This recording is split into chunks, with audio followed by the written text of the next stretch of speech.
Hello, and welcome to this month's Tools Conversation, Waking Up the Tools Conversation.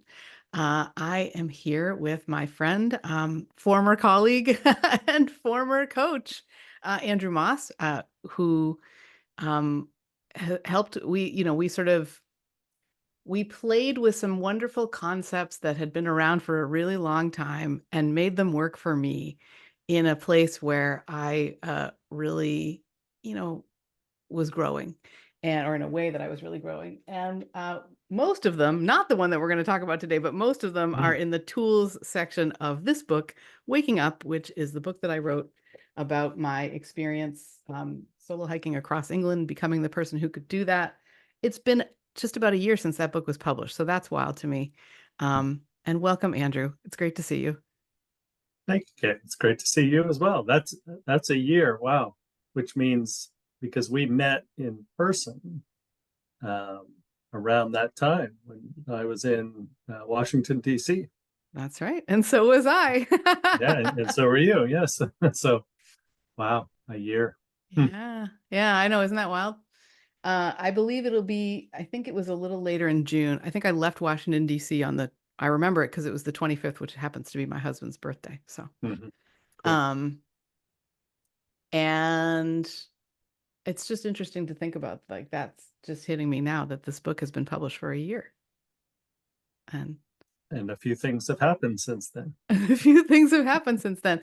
In fact, I really wanted to, like, there's a couple of ideas that came up in our work together when you were my coach, and I was growing to be the sort of person who could do this hike, which I did used to need a wheelchair to go more than a few steps. So, like, that's a substantial, I think, growth. The one I'm thinking about today is referred to in the book, and we've talked about maybe making it like I've been thinking about this as like the extra tools conversation. Mhm. And it feels like today just feels like the moment to bring it in. It's the idea of the midline and returning to the midline. And I wondered if you would be interested in talking about that one. Sure. Yeah, I love this one because well, maybe it taps into some of my sports background a little bit, but it also taps into something that I've always been fascinated by, which is how the best at whatever they do um, seem to have a way to make it look effortless, and then the rest of us seem to have a way to make it look like a struggle or a lot of work. And one of those people is a fellow by the name of Roger Federer, who's a quite a famous tennis player. And I know you played tennis Mhm.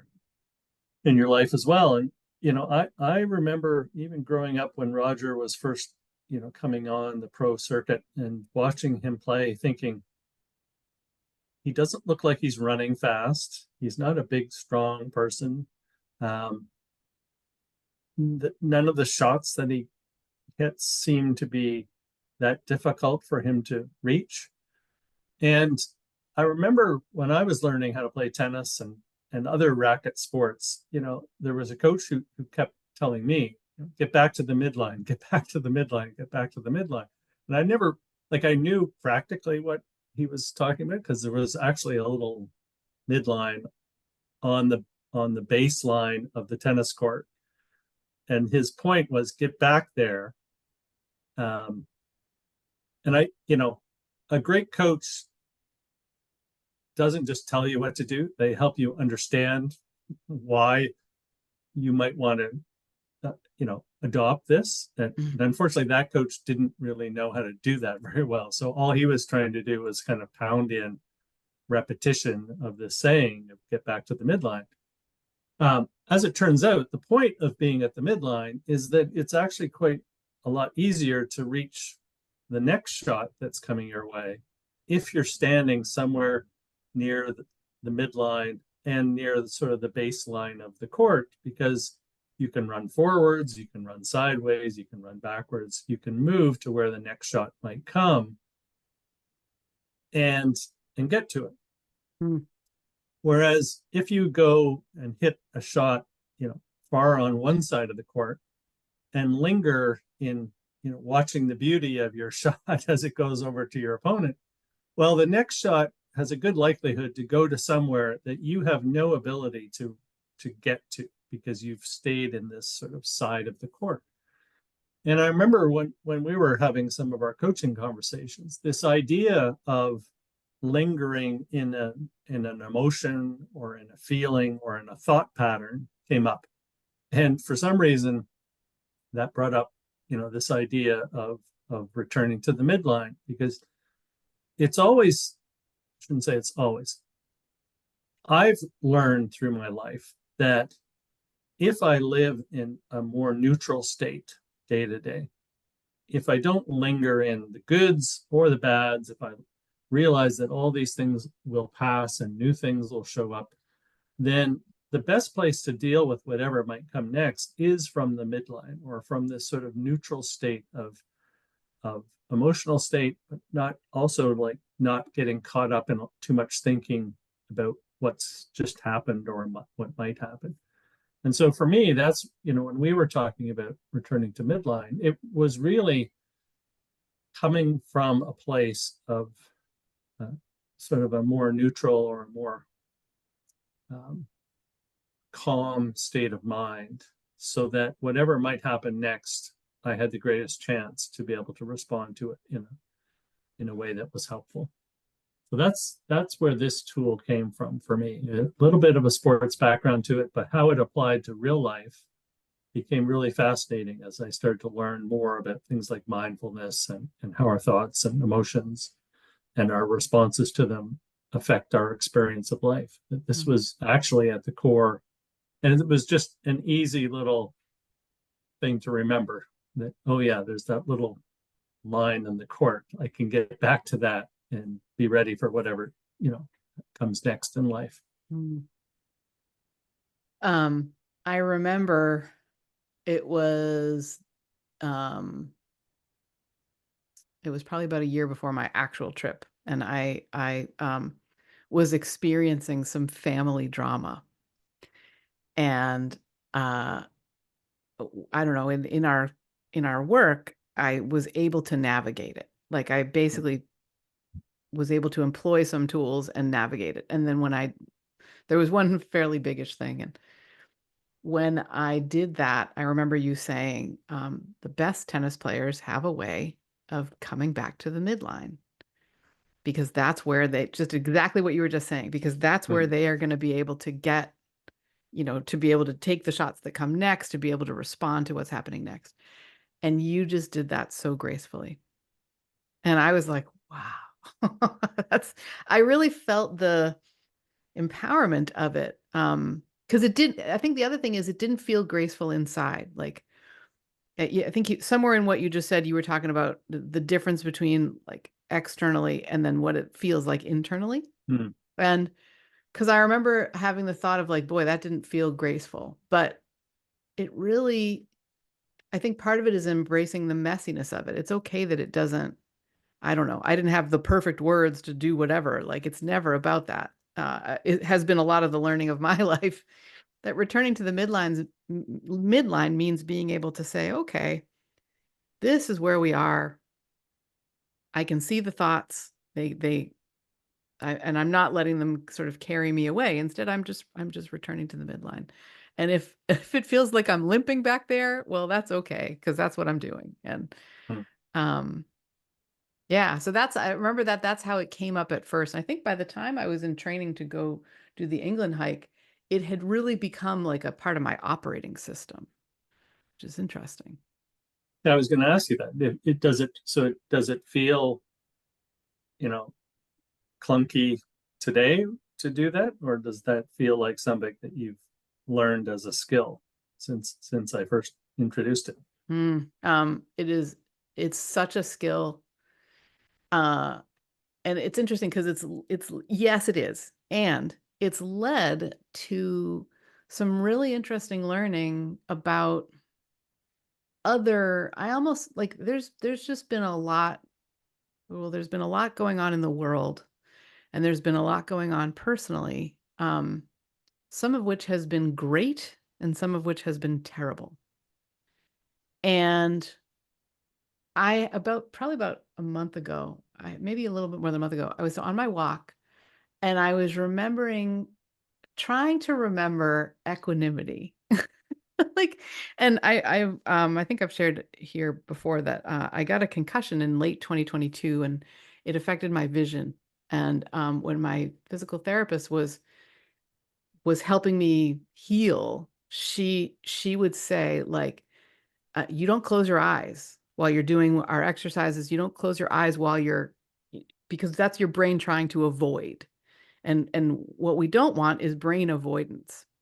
And just like you with this idea of the midline, when you first learned about it in a tennis or a sports sense, when she said that about brain avoidance in a physical healing sense, it really something about it just stuck with me in terms of like I do this. Like the things that are very important for me to know or remember, I have brain avoidance about some of them. And equanimity was one. Uh, and I just remember being on my walk a bit ago and sort of having this idea of like, oh yeah, I can't even remember what it is. Like, what is Mm, it? And so but I remember feeling like this is it's going to be a great concept to know and understand with all that's going on. And eventually I sort of just thought my way through it or just played with it a little bit while I was walking. And I realized that equanimity for me is, well, I think the definition of it is basically staying calm amidst all the discombobulation. Like, and for me, what that looks like and feels like is staying present, like staying here, not getting pulled off into a thought that's either positive or negative, but instead being in a very neutral space. And that I know that and I can embody that even when really buck wild things are happening. Um, because I learned the midline. Like the midline was the opening to this for me, mm, if that makes any mhm, sense. absolutely. I mean, the midline and equanimity are the same thing, really. Um, yeah, it's fun. You just beautifully described sort of the evolution of how to live in that state, because I think a lot of people, and maybe some people listening to this, are going to say, well, I have too much going on. Like, I can't imagine trying to come back from all of the stuff that's happening to me, back to the midline every time, as if like I have to go deal with everything that comes through, my brain, Hmm. and then run back to this midline that these guys are talking about. Like, that's not my life. I can hear that commentary from people. But the secret is to not get caught running off into the corners in the first place, right? Mhm. It's actually a state of being, as you've just described it. It's not the result of a bunch of skills that you have to apply all the time. The skill is to notice when you're going to get pulled to the one side of the court or the other side of the court, forward or back, in an emotional state way, in a thought pattern way, is to notice that as it's starting to kind of emerge and say, okay, I see what's happening here. I notice the thoughts. There may be a very serious event going on around me right now, but I don't have to get caught up in the emotion of it and get drawn away way off to the side in it. And I can just stay in this state of being present, of equanimity, of being on this midline. Because that's also my place of power to be able to respond to the circumstances in the best way possible, Hmm. right? Which is the other really sort of magical part of this, is it's not just a way to be more peaceful and more calm. It's a way to actually be better at life, right? Make better decisions, be a more supportive partner, be a more positive contributor to society. Because, we can see around us right now when people get pulled way to one side or way to the other side in lots of different ways, it doesn't lead to a very productive conversation about how to move forward. It just leads to sort of this back and forth. And I think people are desperately looking for a way to feel less pulled in one direction. And I think what we're talking about today is actually a solution to that. It's to recognize when you're frustrated about the state of the world, or frustrated about politics or whatever it might be in your life, and to recognize that that's a feeling and a thought you're having, but you don't actually have to get drawn into it. You can actually be curious about it, and curious about why you're feeling that way, curious about what other perspectives might be around whatever's bothering you, and just live in a much more neutral place about the whole thing. And Mm. that's not caring. It's about just having a clearer mind to be able to then process what's going on and what you're thinking about, what you want to do with your life. So it's a superpower when you can actually live in that state, even as the world around you still remains as it is. Your experience of it can be completely different. Mm. I love that you asked the question, how does this show up for you today? Mhm. And just listening to you sort of sharing even a little bit more about it all and the magical superpowerness of it. I wonder if it would be useful for those listening or watching if, say, you and I each shared something about today or what's going on for us right now, and how, because I my sense, Andrew, is that you come from a place of equanimity. Basically, all this is a skill that you've really gotten good at too. You are a midline. If there's a corner and then you come back, like it doesn't take you very long to get back to that midline, right? Like, Yeah. do you want to maybe do that? Like, just share for those listening a little bit about, you know, a story about what's happening now that Mhm. if anything comes up. Well, yeah, I mean, there's so much that easily comes up today. I mean, I'm spending some time with my parents these days, and oh boy, they're throwing tennis shots into the corners all the time. It would seem, right? Because they love to talk about politics. They love to talk about what's going on in your fine country. They love to talk about what's on the news, right? And they both have very strong opinions and love to argue about their opinions with each other. Mhm. So that's the state I get to be tested in every day. And I find it really interesting because they, I have no interest in engaging in a being right or wrong conversation. I'm just curious about how they see and why they see things the way they see them. And I been around them for a long time now, and I'm still learning, why is it that that one of them sees the world the way they see it and the other one sees it differently, and how do they actually get along with each other? And um, so I find myself in this world that a lot of us live in right now, where there's a lot of noise, a lot of very polarizing opinions. And I just have found it really, really helpful to be able to sit in the middle. And I literally at dinner sit in the middle of the two of them. Mm. And it's like watching a tennis match going on, but not getting caught up in it.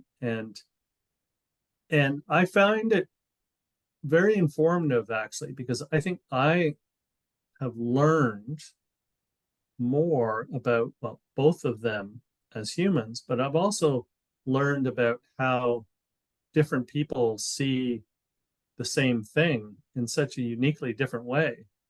And that's a really helpful skill in terms of then navigating other people in your life, right? To see that, oh, okay, they're seeing this because of either it's how that, where they grew up, or how they grew up, or what their belief systems are around people, um, and any number of other reasons. But knowing that is now helpful in being more curious and definitely more tolerant of other people, lots of other people who have lots of different opinions than I would have. I can just be much, much more curious and much more empathetic about why they might feel that way. So, yeah, this is my day to day life right now, is being constantly in this I feel like I'm sitting in the middle of the tennis court, just the ball's getting bounced back and forth and back and forth, and I'm just not getting caught up in it. So it's, Mm, yeah, it's been very helpful um, in this immediate example.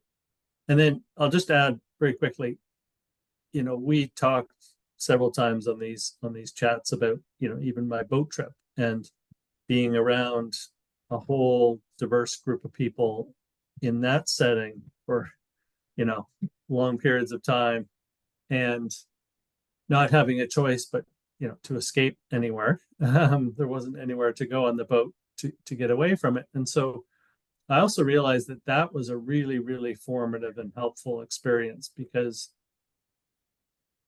up until that point for me, I found that I had crafted a life where I didn't get exposed to a lot of people that were giving me a big push to, in this way. Like I had crafted a life of people that kind of thought about things similar to how I did, mm, wasn't really putting myself into a lot of confrontational kinds of situations.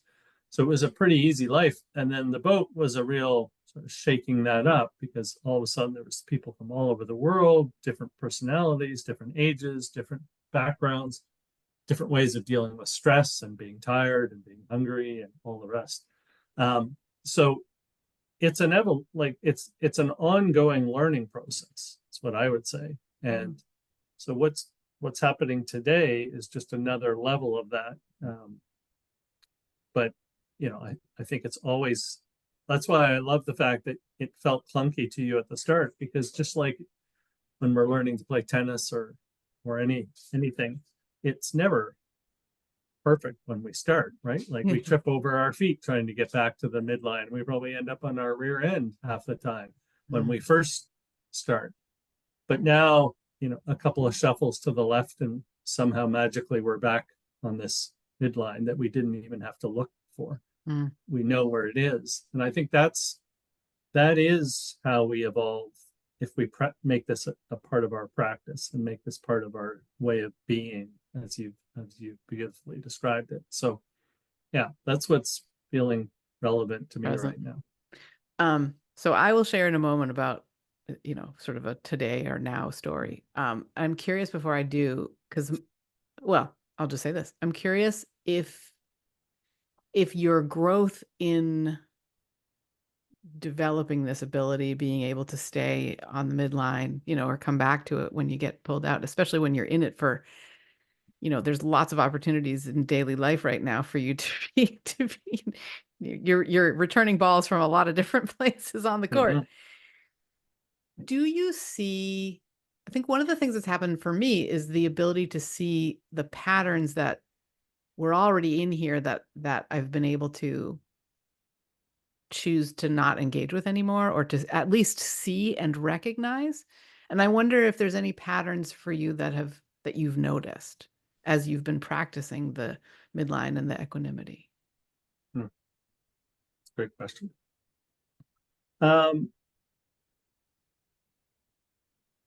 I think so. I think that there, like even back to my childhood, I think, how to confront um, feedback that sort of challenges uh, my competency, and especially when it's not delivered in a very tactful way. um, Mhm. I, you know, that I've never responded well to that, through my life, as a young kid growing up, and then in early adulthood. I think that's something that I certainly catch myself more on, but probably still trips me up a little bit from time to time. And what's interesting about that is I think that, I can now see also those things, like that example, I've developed as a superpower to in how I relate to other people. So I do that for other people in the way that I wish it was done for me in terms of delivering that feedback. Mhm. Right. So I think that's one of the things that's interesting about how we evolve as humans, and then what we do with how we evolve is that we actually get really good at helping others with the things that were most challenging to ourselves. Mm. And now I don't know if that's true for everybody, but I know that that's true for myself, that the things that I think other people recognize me for through coaching and through interactions are things that were most challenging for me or were lacking in the way that I experience life. And so, as much as they're still a challenge to deal with, there's the other side of it, which is it's also been a gift because it's something that I can then be even better at in terms of supporting other people. Wow. I love that. That, I mean, even that itself, it feels like the awareness is so helpful. 100%. You know, Yeah. for us, and then what that means for others. I think you wrote a newsletter. I think it was in your most recent newsletter as we're recording, was about supporting by just doing your thing in a Mm. again, a neutral way. I love that we keep coming back to neutrality. And that, because that's how other people feel inspired to make change for themselves. It isn't us saying you need to go do this, or giving other kinds of less perhaps tactful feedback. I love that word. Mm. Um, it's you saying, or it's us saying, okay, I'm setting my sails this way today. And people go, oh, you can do that? Mm. Instead of me telling or us telling, you should set your sails this way. Because then they go, Yeah. no, right? Or Yeah. any number of things, right? So I love that. Yeah. Yeah.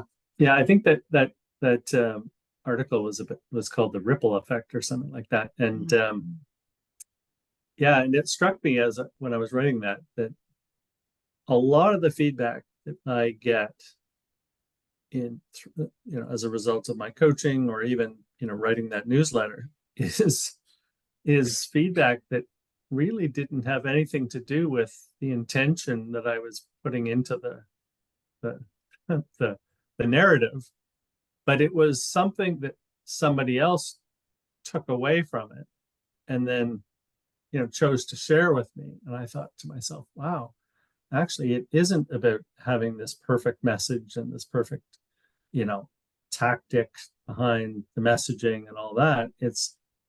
It is about just being present and if it's about sharing what's on your mind, or if it's about even just how you show up in life, people are watching or people are experiencing you as you do that, and there is a ripple effect that's happening for them by just being yourself.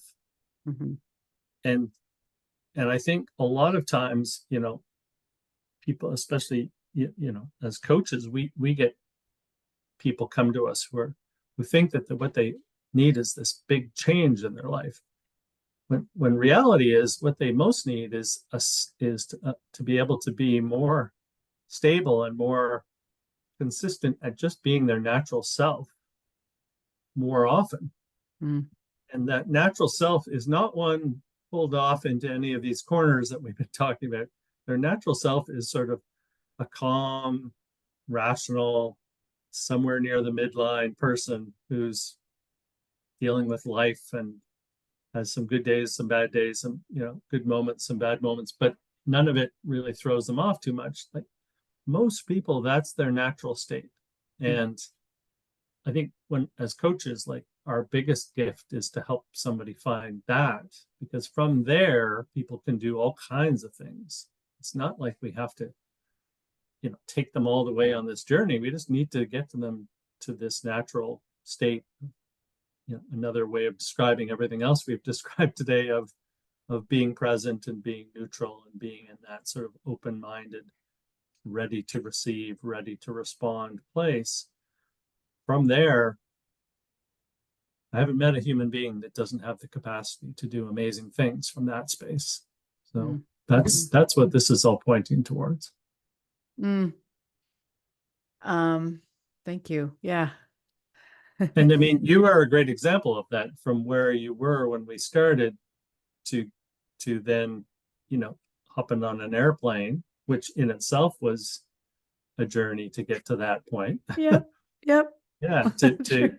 to finding your way from Heathrow to the start of, the hike, like there was just a series of these things being delivered to you that you had worked your way to a point to then be able to respond to those in what might not have felt graceful way, but in a way that still got you to where you needed to be when you needed to be there. Yeah. And today, and we talked before we started recording today that it's humbling for me to see how well you are navigating what's going on in your life these days, because that's the evolution of the lady that I met before all of this hiking business started, right? Like, to see you today is to see somebody operating much, much closer to somebody who day to day is hanging around the midline more than off in the corners. And Mm. that's exciting.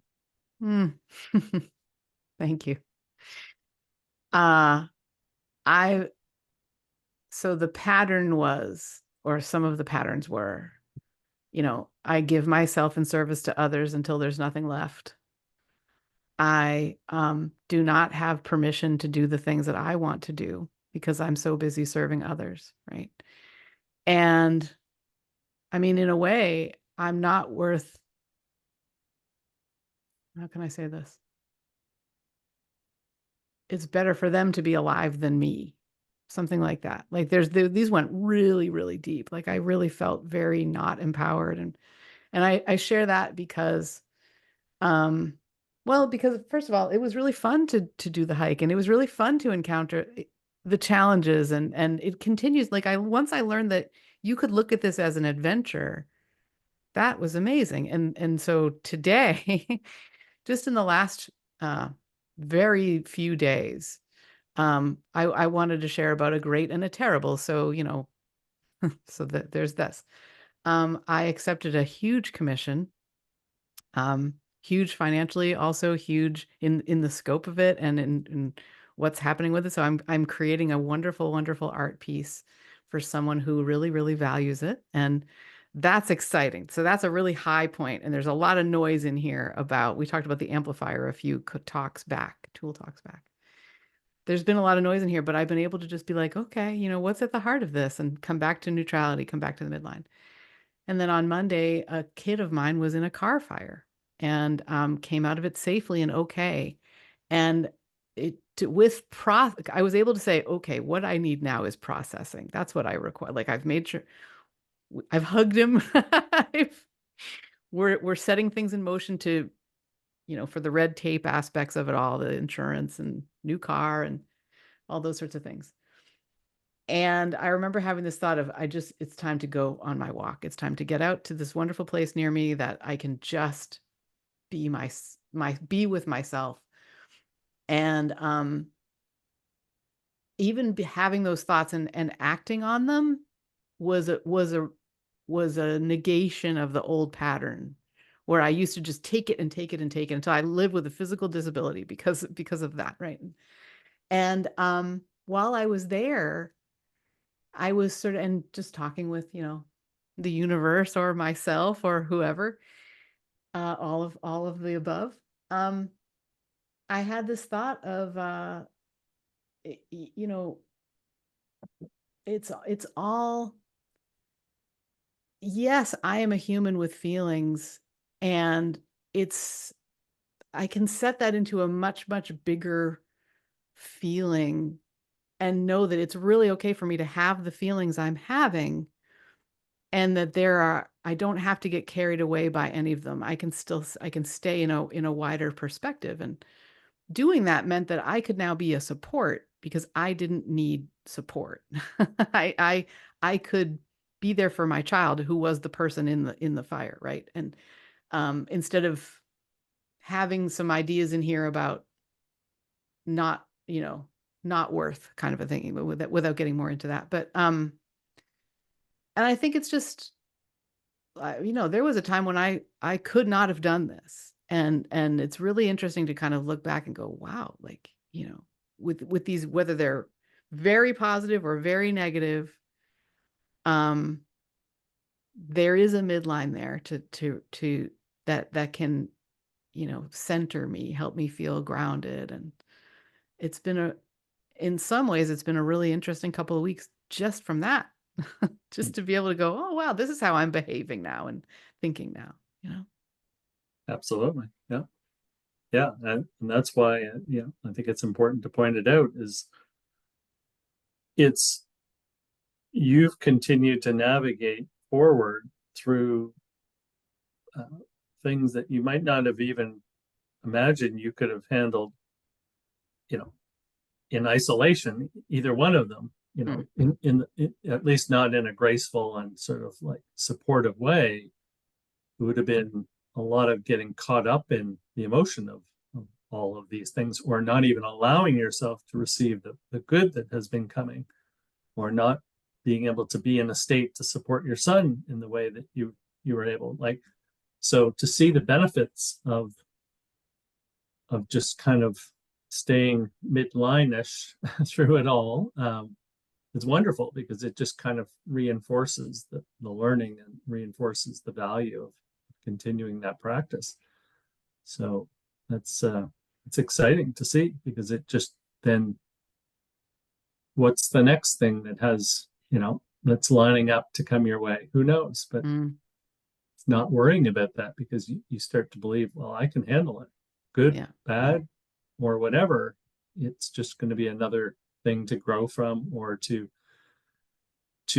process and to respond to. And I think the more we do that and realize that we can handle these things, the more we're willing to go out there in the world and see what else is waiting for us. And that's living. It's not hiding from things. It's getting out there and living. And it's, it feels like an ever more important skill. The more the world around us seems out of control, the more it's helpful for us to be in a state where we can respond to it in a constructive way. Feels like two important things to contribute are, it's not that you don't go to the corners or go to the net. Sometimes you need to do that, right? Sometimes you need to not be on the midline because there's stuff going on that you need to handle or deal with or be open to. Because even the we would like to pay you an awful lot of money to do this commission is not the midline. Like, it didn't feel to me like the midline. It was like a wow, you know what I mean? It was a very well placed shot in some ways. And so it's not about you don't stay at the midline no matter what, right? I think that, because sometimes that can really pull people or confuse people. It's like, what do you know? The other thing is, it's not about not feeling emotions. I used to be very worried that having equanimity meant giving up emotions, like that I wouldn't be able to handle them, or that I would be like abstaining from them or something. And really the truth is it's about experiencing what's happening now. And if that's emotion, then that's what it is, without staying in it longer than it naturally is there, and without closing myself off from what's the next one is, or the next moment is, or the next shot is, I guess, if that makes any sense. Yeah, absolutely. Yeah, it's not about not honoring those things. It's about being present enough to realize that it's happening, and then knowing that there's a natural way to come back to neutral, or come back to allowing that to move on as it naturally would. And then the resulting place is that you're back, somehow your feet have shuffled you back to the midline again. But yeah, I mean, the great players go and get all the shots, but they don't linger, right? They don't stay out there. They don't admire it, or they don't wallow in not having hit the perfect return. They get back to a place to be able to hit the next one that comes their way. And that's the magic of people that we experience in life, who seem to just kind of have a way to deal with the things that are going on around them, but also take advantage of opportunities or create opportunities, because they're not caught up for very long in any of the internal dialogue that we're all having, they're navigating all that with ease and just sort of continuing to move forward in it. And it is a skill, but it's a skill that we all have in us. Mm-hmm. It's just not for a lot of us how we were naturally brought up or what we witnessed as we were growing up. It's not, part of our nature. So, but it doesn't take very long to see the benefits of it. And when you see the benefits of it, then it's encouraging to keep practicing that. And I think I've written about this as well, is somehow magically the way other people around us behaves change Yes. as we change the way we show up. Like when we show up and don't get caught up in things, well, somehow other people see that or respond to that or are not triggered by how we used to show up. They can then also deal with things in their own way, in a new way. And we see the benefits start to ripple out just by how we're managing our own responses. So that's exciting as well. Yeah. And I think the last point that I feel is pertinent is it really isn't about perfection. I mean, well, whatever that means. On Monday, when this happened, I certainly did require some support when, when there was this car fire. Yeah. And I was able to say, okay, this is what I'm feeling. This is what I'm able to see it and hear what's coming up inside and at least report on it to myself without feeling like I was really in it. And then on the upside, I remember, having this wonderful conversation about this commission and what it would be and creating it and the price that, it was coming at and feeling like, wow, I got to take this in. Like this is woo, this is a big deal. I remember thinking that inside myself. So like it's not about perfection, not about not feeling things, but much more about sort of well-being and just having that perspective. So yeah, there's also a little bit of a ladder effect to it, which is like if somebody called you up today and offered you, 50% more than that commission that you got, you would be kind of like, well, of course, like yes, this is what I deserve to get paid, right? Like, and all of yes, a sudden, this thing that the last time it happened was a big